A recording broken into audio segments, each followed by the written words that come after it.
നിങ്ങൾക്ക് എന്തെങ്കിലും ഒരു സാമ്പത്തിക പ്രയാസം വന്നാൽ ഇസ്സത്തോടുകൂടെയാണ് നിങ്ങൾ കാര്യങ്ങൾ നേരിടേണ്ടത്. നിങ്ങൾ ആരും നിങ്ങളുടെ അഭിമാനം പണയം വെച്ച് ഒരാളുടെ മുമ്പിലും നിന്ദ്യത കാണിച്ചു കൊടുക്കരുതേ. പൈസ ഇല്ല എന്നുള്ള കുഴപ്പമില്ലേ നിങ്ങളുടെ കയ്യിലുള്ളൂ, കാശില്ല എന്നൊരു ബുദ്ധിമുട്ടല്ലേ നിങ്ങൾക്ക് വന്നിട്ടുള്ളൂ. നിങ്ങൾക്ക് ഈമാനുണ്ട്, നിങ്ങൾക്ക് അള്ളാഹുവിനെ കുറിച്ച് അറിയാം, നിങ്ങൾ അള്ളാഹ് പറഞ്ഞ പോലെ ജീവിക്കുന്ന ആളല്ലയോ. അങ്ങനത്തെ ഒരാളിന്ന് പൈസ വാങ്ങിക്കാൻ വേണ്ടി ഞാനൊരു ഏതോ പച്ചപ്പാവമാണ് എന്ന രീതിയിലൊന്നും നിൽക്കേണ്ടതില്ല. ഇസ്സത്തോടെ നിങ്ങൾ ചോദിക്കണേ. നിങ്ങൾ അഭിമാനത്തോടുകൂടെയാണ് നിങ്ങളുടെ കാര്യങ്ങൾ നിർവഹിക്കാൻ ചെല്ലേണ്ടത്.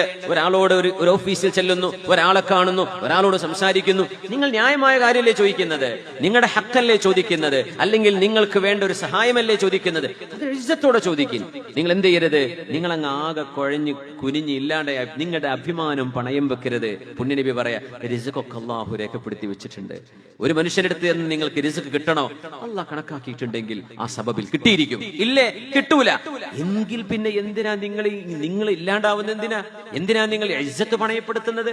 അതുകൊണ്ട് അസീസായിട്ട് അഭിമാനിയായിട്ട് ജീവിക്കണം എന്ന് പഠിപ്പിച്ചിട്ടുണ്ട് മുഹമ്മദ് റസൂലുള്ളാഹി സ്വല്ലല്ലാഹു അലൈഹി വസല്ലം.